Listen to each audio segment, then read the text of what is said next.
Welcome to the Learning Pines YouTube. We hope this video helps. You begin by confirming compatibility and getting credentials. You need an account and billing settled. Once done, sign in on your control panel. If the target is Android, enable Install Unknown Apps and USB Debugging briefly. For iPhone, prepare the target Apple ID or set up iCloud credentials.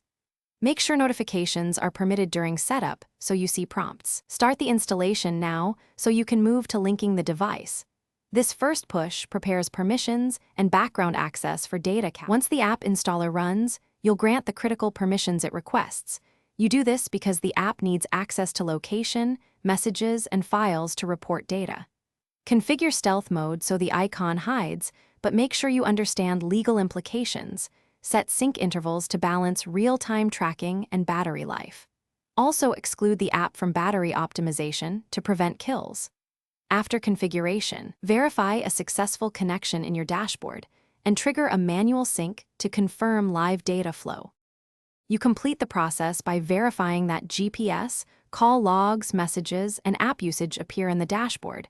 This proves the link is active.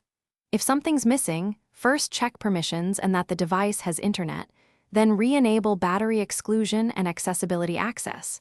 Make sure the app is updated to the latest build.